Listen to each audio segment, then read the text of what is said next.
각각 사람들은 그 이름을 수식하는 말이 있습니다. 다윗하면 하나님 마음에 합한 사람.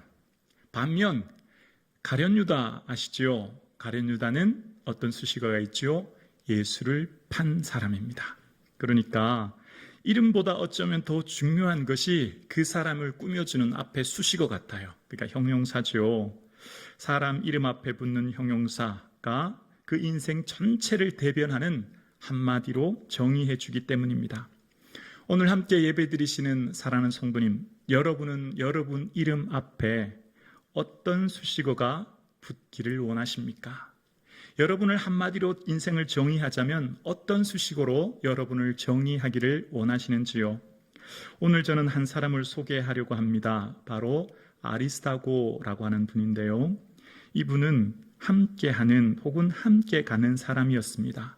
화려하지 않고 거대한 업적은 없지만 함께하는 것이 얼마나 강력한 힘이 있는가를 보여주는 분인 것을 보게 되어집니다.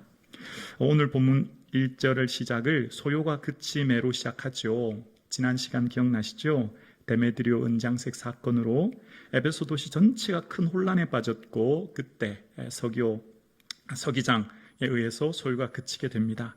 그래서 이제 바울은 그곳에 있는 제자들을 작별하고 이제 마게도냐로 가기로 결정합니다.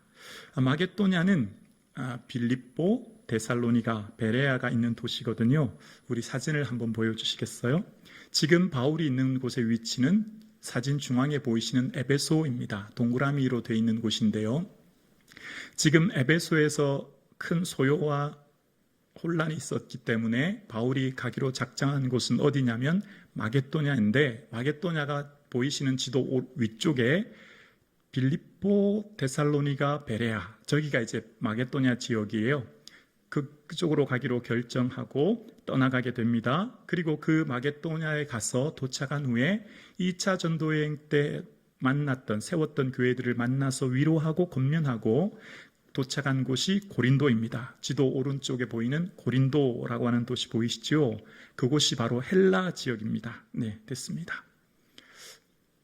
그 고린도에 도착해서 한 3달 정도 머물다가 바울이 이제 모든 사역을 정리하고 자기를 파송해 준 안디옥 교회, 시리아 안디옥 교회로 돌아가기로 결정해요. 자, 그런데 문제가 생깁니다.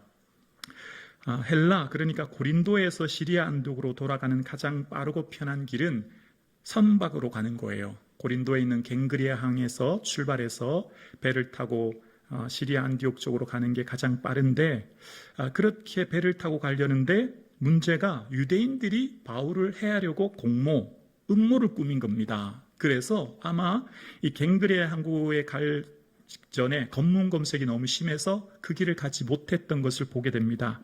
그래서 3절에 보면 어떻게 하기로 했냐면 고린도에서 다시 왔던 길을 되돌아가기로 한 거예요. 다시 한번 지도 보여주시겠어요? 그래서 지도에 보면 고린도에서 원래는 배를 타고 오른쪽 맨 끝에 있는 시리아 안디옥까지 가려고 했는데 그게 막혀서 왔던 길을 되돌아가는 거예요. 그러니까 베레아, 데살로니가, 빌립보, 그리고 그 내항인 네아폴리에서 배를 타고 드로아로 가는 됐습니다. 그러니까 지금 바울의 경로가 굉장히 힘들어진 거죠. 고린도에서 네아폴리 항구까지 대략 한 600km 정도 된다고 합니다. 그리고 지금 현재 바울의 나이가 한 50세쯤 추정합니다. 네로 황제 박해 시기에 순교했기 때문에 이때 당시 평균 나이가 한 40세로 추정하는데요. 그러면 바울의 나이는 당연히 고령이죠. 매우 고령인 바울이 계획했던 길이 막히자 왔던 길을 되돌아가야 하는 육로의 길을 선택해야 했고 발이 부러지도록 걸어야 했고 노숙하면서 가야 하는 험난한 길을 가게 된 것입니다. 얼마나 외롭고 고독했겠습니까? 그때 혜성같이 등장한 사람들이 있었습니다. 바로 7명의 사람들, 아시아까지 함께하는 사람들이 4절에 등장하게 됩니다. 소바더, 아리스타고, 세군도, 가이오, 디모데, 두기고, 드로비모라고 하는 사람들입니다. 이 사람들이 왜 함께 가게 되었는지를 알 수 있는 내용은 이때 당시 기록했던 고린도전서 16장 1절에서 4절에 나오는데요.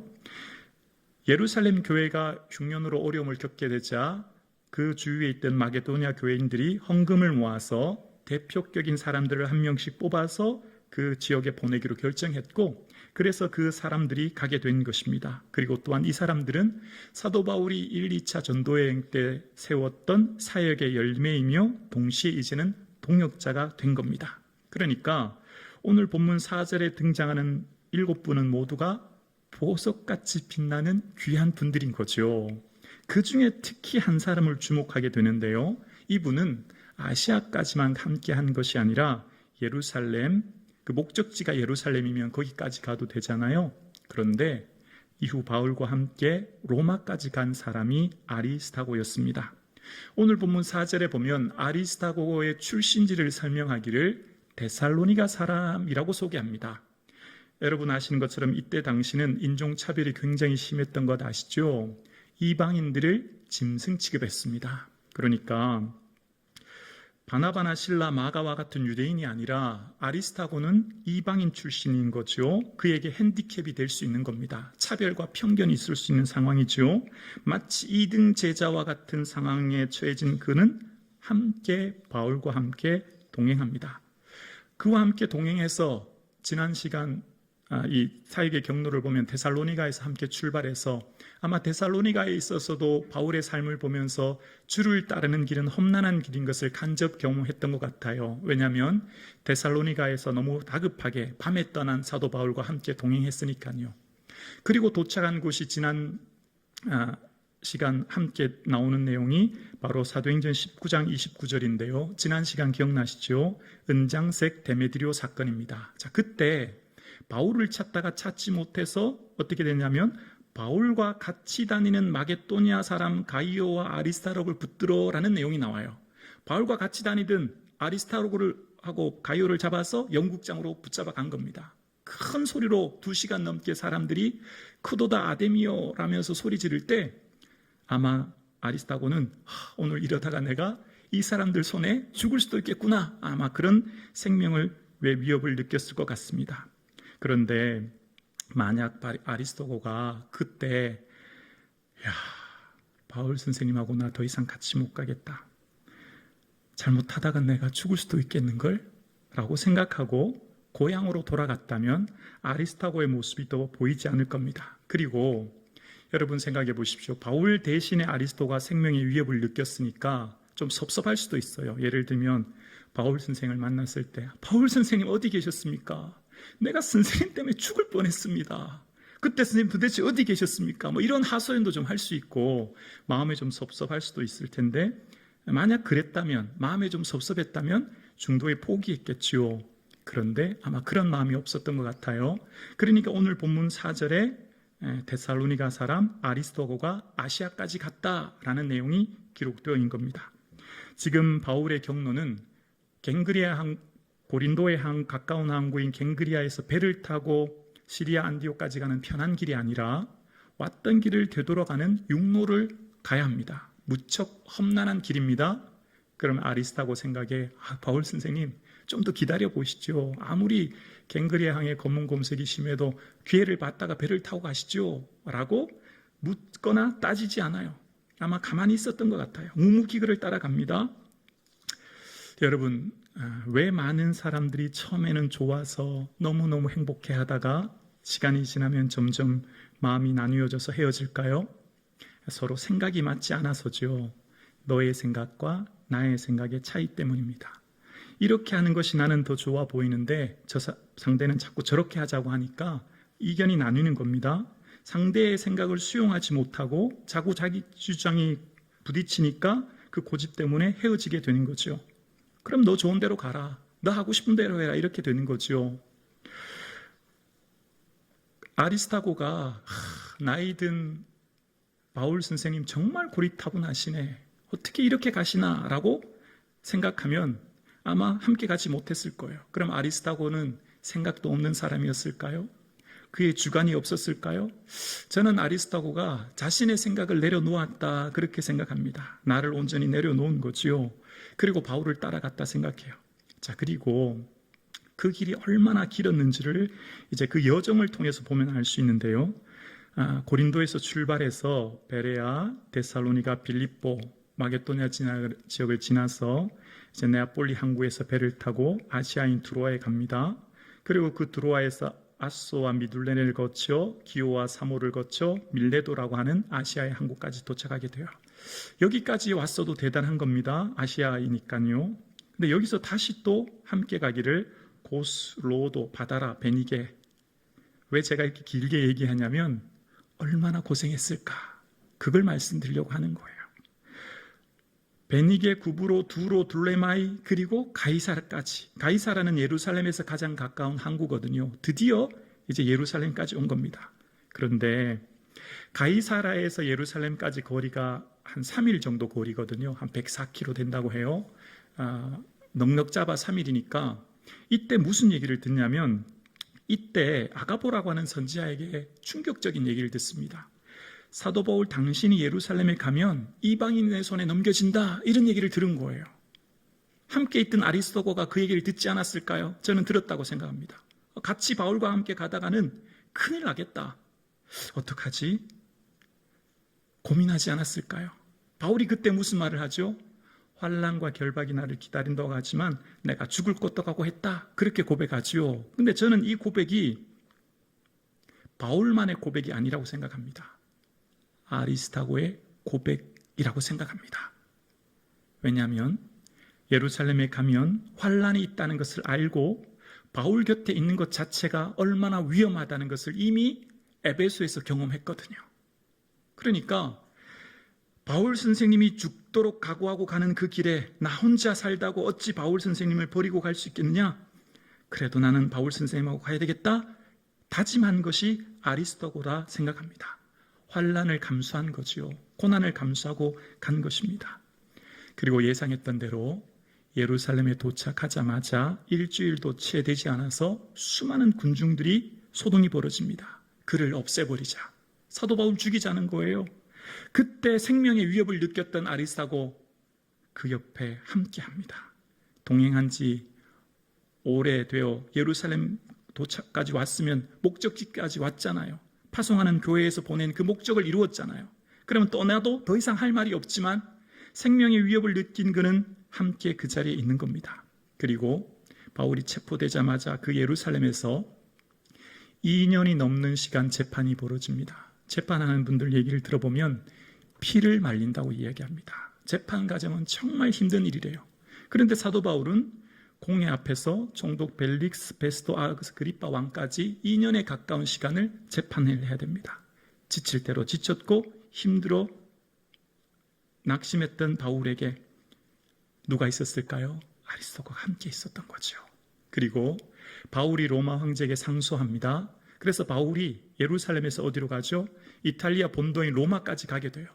그때 함께 배에 올랐던 사람의 이름이 사도행전 27장 2절에 이렇게 등장합니다.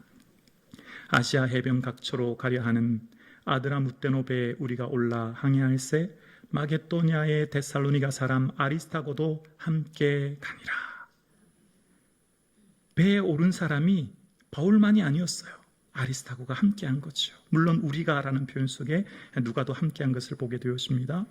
일반적으로 그가 탄 배는 큰 배가 아니었다고 해요. 상선이었다는 거죠. 무역선. 그러니까 터키 항구 주변에 시돈, 길리기아나 다소 같은 가까운 곳을 다니는 상선이었는데 여기 제수를 태워서 먼 로마까지 가야 했고 그러니 당연히 배의 공간은 좀 좁았을 것이라 생각해 봅니다. 뿐만 아니라 이 배는 대부분 죄수인데요. 당시 바울은 미결수였지만 함께 배에 탄 사람은 대부분 중범죄자들이었기 때문에 대부분 사형이 언도된 흉악범이었대요. 그러니까 로마에 가면 원형 경기장에 짐승들과 싸우는 처참한 사형이 기다리고 있는 거친 사람들이 그 배에 타고 있는 거죠.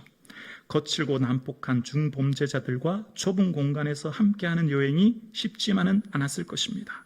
더욱이 바울은 이제 자유민이 아니라 죄수입니다. 여러분, 성공한 사람 옆에는 사람이 많습니다. 권력자 옆에는 사람이 많죠. 자기에게 뭔가 이득이 되기 때문입니다. 그런데 실패한 사람, 가진 것이 없는 사람, 아픈 사람 옆에는 사람이 사라집니다. 왜요? 손해볼까 봐. 바울 옆에 있는 것은 이득보다는 손해고요, 영광보다는 고난을 자초하는 길입니다. 기쁨보다는 슬픔의 길이요, 이 길을 간다고 하는 것은 아리스타고 삶 전체에서도 고난을 감내하는 길입니다. 그런데 그는 바울 곁을 떠나지 않고 함께 갑니다. 오늘날 아리스타고를 아는 성도님들은 잘 없습니다. 그래서 아리스타고는 무명의 성도이지요, 무명의 그리스도인입니다. 무명의 제자입니다. 그런데 무명이라고 하기에는 너무나 감동적인 사람입니다.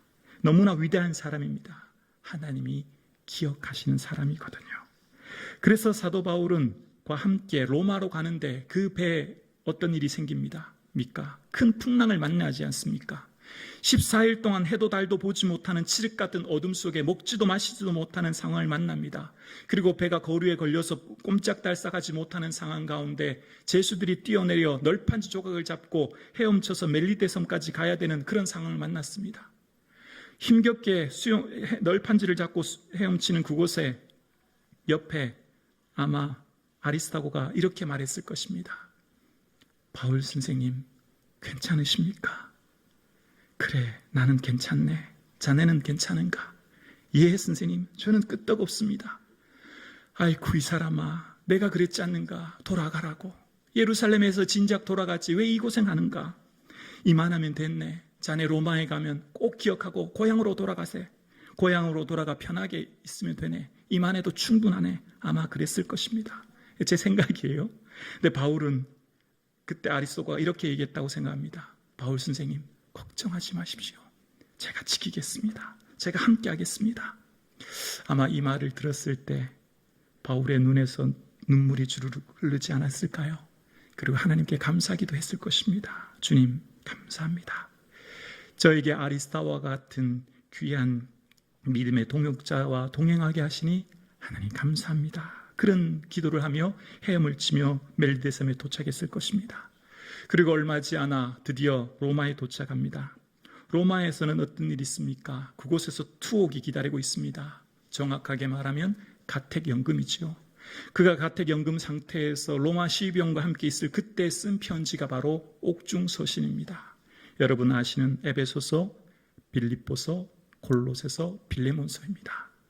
그때 그와 함께 있던 사람을 기록하는데요, 골로새서 4장 10절에 이렇게 기록합니다.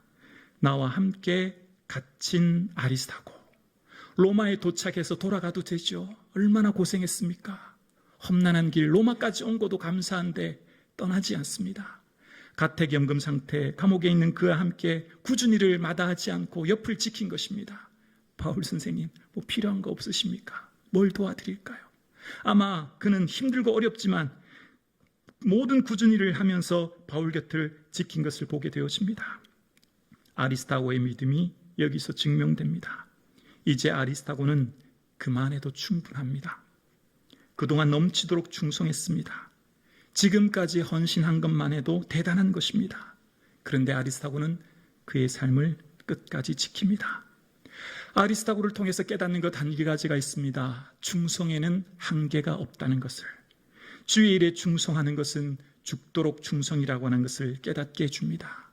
오늘날 얕고 흔들리는 신앙생활 가운데 우리의 믿음을 어떻게 지켜야 될지를 보여주고 있습니다. 아리스타고에 대한 소개가 5번 소개되는데 모두 함께하는 자 혹은 함께 가는 자, 함께라고 이야기합니다. 함께가 별것 아닌 것 같지요. 사실은 함께보다 더 큰 위로가 없는 것이죠. 함께보다 더 큰 기쁨은 없는 것이죠. 함께보다 더 큰 동력은 없는 것이죠. 비가 오나 눈이 오나 아프나 건강하나 기쁠 때나 슬플 때나 성공할 때나 실패할 때나 고난이 오나 어려움이 형통할 때나 늘 함께 있어주는 것, 이것이 진정한 동행이었지요. 아리스타고는 그런 사람이었습니다. 아리스타고가 함께 동행한 것, 바울 개인을 위해서 했을까요? 그렇지 않지요. 바울이 품고 가는 복음을 위해 함께 간 것이죠. 바울이 함께 품고 가는 예수 그리스도 위해 함께 헌신한 것이죠.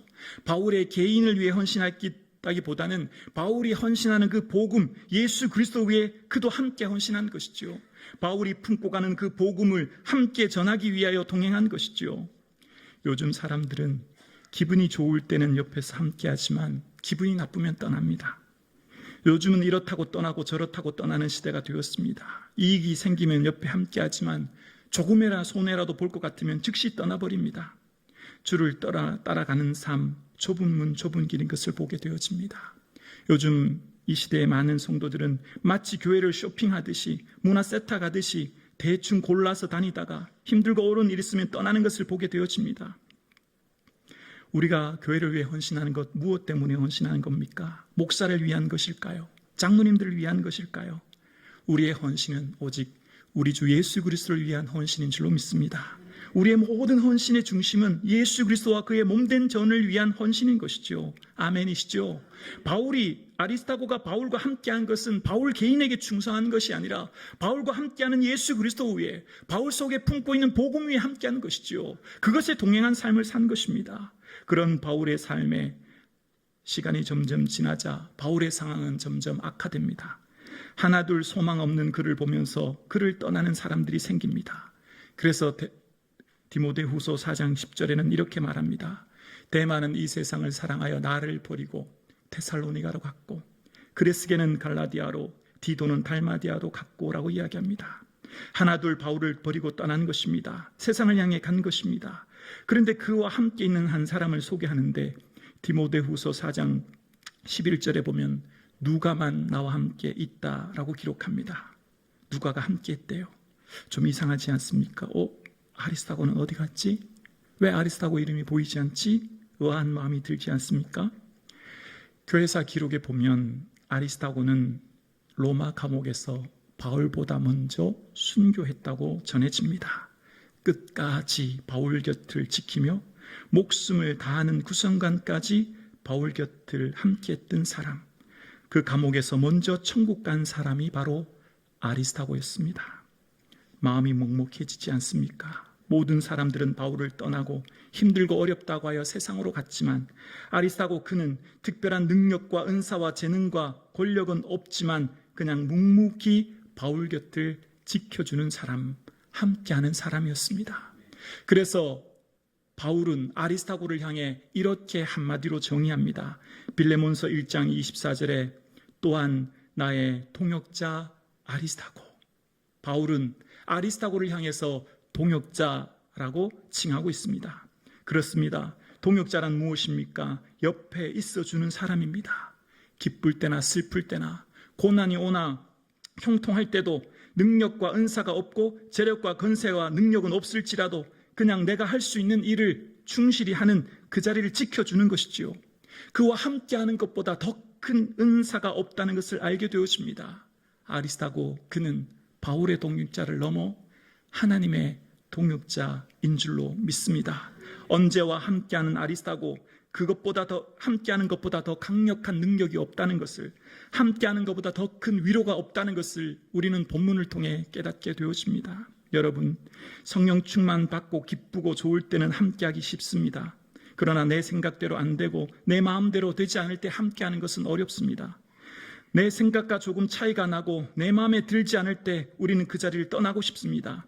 그러나 내 생각, 내 마음에 들지 않아도 나를 내려놓고 함께하는 것이야말로 진정한 동역이라는 것을 보게 되었습니다. 오늘날 많은 사람들은 인정해주고 알아주고 박수 쳐주고 상을 주어야 열심히 하는 시대가 되었습니다. 그러나 아리스타고는 정반대의 길을 걸어갑니다. 아무도 알아주지 않고 박수 쳐주지 않고 높여주지 않아도 그는 함께하는 사람이었습니다. 누가 알아주든 알아주지 않든 주목받지 않는 자리를 1년, 2년 함께하는 것은 쉽습니다. 그러나 그 자리를 10년, 20년 지키는 것은 정말 어려운 자리죠. 내가 맡겨진 삶의 자리를 충실히 지킨다고 하는 것 얼마나 어려운지 몰라요. 저는 오늘 말씀을 준비하면서 오늘 아리스타고와 같은 성도님들이 함께 예배드리시는 우리 성북중앙 성도님이신 줄로 믿습니다. 아멘이십니까? 여러분이 바로 아리스타고입니다. 1년, 2년 헌신하는 것은 쉽지요. 그러나 10년, 20년, 수십 년 한결같이 몸된 교회를 섬기고 지키는 것, 내 삶의 자리를 지키고 내가 주어진 맡겨진 길을 걸어가는 것 쉽지 않은 길입니다. 누가 알아주지 않든 알든 알아주지 않든 예배 자리, 기도의 자리, 험난하고 굳은 자리를 지켜내는 것, 그것이 바로 하나님의 동역자이지요. 여기 계신 사랑하는 성도님, 여러분은 하나님의 동역자이신 줄로 믿습니다. 비록 나의 삶에 특별한 능력과 재능이 없을지라도, 나는 비록 특별한 은사는 없을지라도 그저 내게 주어진 예배의 자리, 기도의 자리, 헌신의 자리를 지키는 이 자리야말로 하나님 예비하신 의의 면류관이 예비된 줄로 믿습니다. 바울의 삶을 살펴보면 사실은 바울 혼자만의 사역이 아니라는 것을 알게 되어요. 사도행전을 여러 번 읽다 보면 마치 누비 이불을 발견하게 되어집니다. 덕지 붙여진 누비 이불처럼 말입니다. 바울 한 사람의 거대한 업적이 아니라 바울과 함께했던, 그가 지치고 고독하고 외로울 때 함께했던, 이름도 없이 빛도 없이 함께했던 무명의 동역자들이 함께했고, 그들로 통하여 사도 바울이 세임과 용기를 얻었다는 것을 보게 되어집니다. 사랑하는 성북중앙 가족 여러분, 여러분의 이름 앞에 어떤 수식어가 붙어지기를 원하십니까? 아리스도고처럼 주와 함께하는 성도님들 되실 수 있기를 주의 이름으로 축원합니다. 누가 알아주든 알아주지 않든 묵묵히 주님께서 맡겨주신 그 자리, 주와 함께하는 그 길을 걸어갈 수 있기를 주의 이름으로 축복합니다. 주님 다시 오시는 그날까지 나는 이 길을 가리라. 좁은 문 좁은 길 나의 십자가 지고, 이 고백이 저와 여러분의 고백 되기를 주의 이름으로 축원합니다.